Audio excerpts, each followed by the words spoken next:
Parents are asking, what do I tell my kids about this next phase of COVID-19? The most important thing to tell children, teenagers, and adults for that matter is that it's not over. The pandemic isn't over. It feels different. It might feel to some as if it's over. Some things might actually be different and look different. In fact, the pandemic continues. So what we need to tell kids is that we need to continue engaging in behaviors that keep them and others safe. So for example, a nice way to describe this to kids is maybe with video games. So in a video game, you go through levels, and we have gone through maybe level 1, level 2 of video game. So this next level means that it's summer and we may not have school. We're looking ahead to the new school year.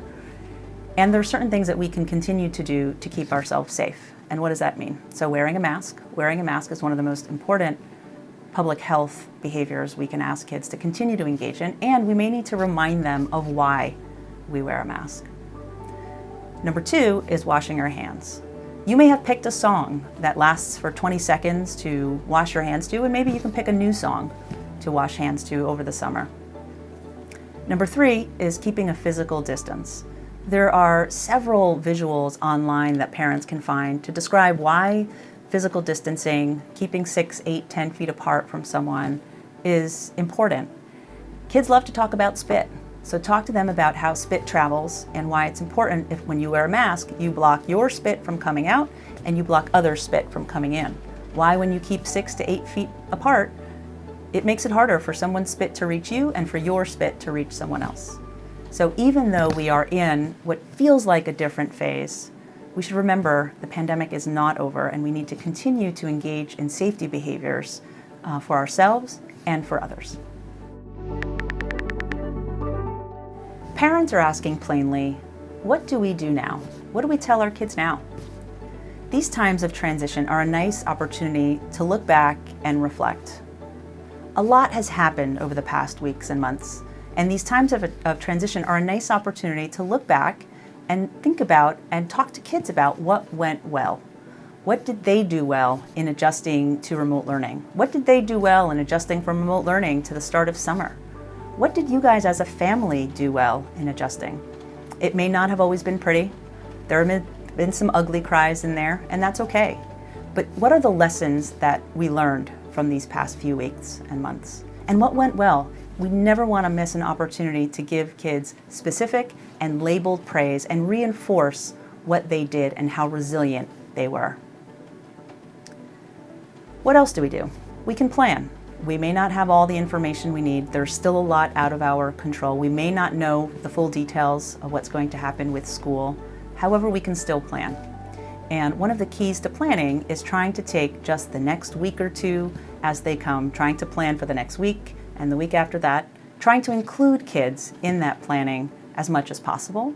If there's any opportunity to provide autonomy or helping them to make some decisions about what they can do and how they spend their time, trying to find opportunities for socializing with friends in a safe way, and doing so in segments and small chunks. Beyond that, we may not know or may not have certain factors in our control, but we can plan.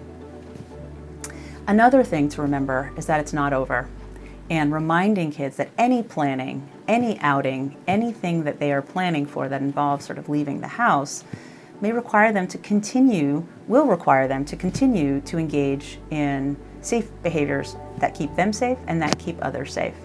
So continuing to model wearing a mask, washing their hands, and being able to maintain a safe physical distance, 6 to 8 feet from others if they do and if their plans involve interacting with others. And one of the most important things parents could do in that is modeling those behaviors themselves. So how do we help kids cope with the worry around all of the uncertainty about school? Some kids are worried about going back to school. Some kids are worried about not going back to school. Some kids are worried about all of the information they're starting to hear about these mixed models, a hybrid model. They might go to school on some days and not on others. What's important to remember is that it makes sense that they might be worried about this. These are confusing times. There's a lot of information circulating.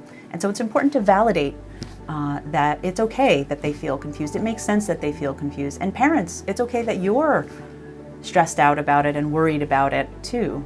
there's a lot of information and there's a lot of uncertainty. So we want to validate, and you want to self-validate that it makes sense that you're worried and feeling distressed by it. The second thing is to focus on what you can control. There is so much still out of our control, and it's important to teach kids that there are certain things that are in their control. So what specifically were they worried about? Are they worried about social connections and seeing their friends, or some academic aspects of wanting to do certain activities? If you can, how do we help kids control what they can in these days? Are there ways to plan physically distant and safe play dates or gatherings with their friends? Is there a way for them to do a project or read a book or do something online that will sort of scratch the itch for the academic aspect of what they might be missing? Of course, another important element in their control is safe behaviors such as wearing a mask, washing their hands, keeping a physical distance and safe distance from others, and reminding them that that is one of the most important aspects in all of this that they have in their control. And a third aspect of this that's very important in tolerating anxiety in general, not just the school-related worry, is teaching kids that sometimes we have to tolerate uncertainty. We have to sit with the discomfort. We want to fix things. We want to make the bad feelings go away. And actually, it's more important sometimes to sit with and tolerate those feelings of distress and discomfort, and sit with and tolerate the uncertainty.